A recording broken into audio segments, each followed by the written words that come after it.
Having a strong core is pivotal for having a strong body and a strong foundation for all athletic activities, even day-to-day tasks. It's important to have a strong core.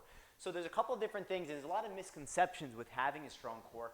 People think having a strong core means that you just have to do a ton of sit-ups, but it really has nothing to do with engaging or doing a lot of sit-ups if you're not doing it properly. So a great test is, can you do a sit-up with your low back pushed into the floor where I literally can't push my hands underneath, my feet flat without sunken underneath something, and be able to do sit-ups right here? If you can't do that, then chances are you haven't been engaging your core properly. What you'll find is a lot of people, including myself, most of my life, I could only do a sit-up if my feet were planted underneath something, and if I really had to arch my low back and then cheat up.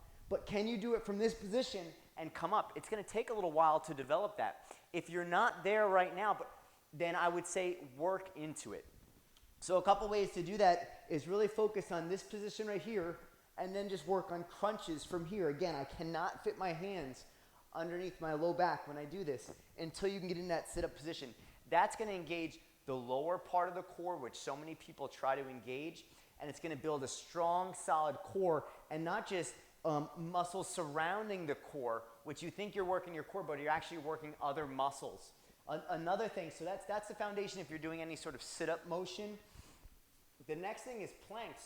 We want to make sure we're planking in a proper position as well. We don't want to be arching our back, in which case really all I'm doing is working maybe my hips and my arms and my shoulders.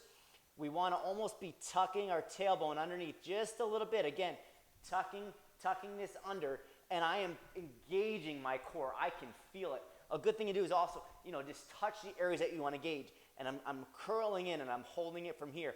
This is the foundation of a good plank, in which you want to have this before you do anything else when it comes to planks. So having a solid core is super important, but if you do those two things right, they're going to be the foundation for all other areas and all other exercises when it comes to engaging your core. Even things like squatting or running or cycling, that's the proper foundation for it right there by doing those two activities. I always want to remind people and ask yourself a question: what are you strengthening? If your pelvis is out of alignment, if your body's out of alignment, some people think, well, I just need to strengthen, but is that going to reinforce those misalignments, that nervous system issue, or is it going to help it? And to be honest, it's probably going to reinforce it, may cause more wear and tear. So get the structure right first, then build strength upon that, and then we're building a healthy foundation that we can really build and thrive on.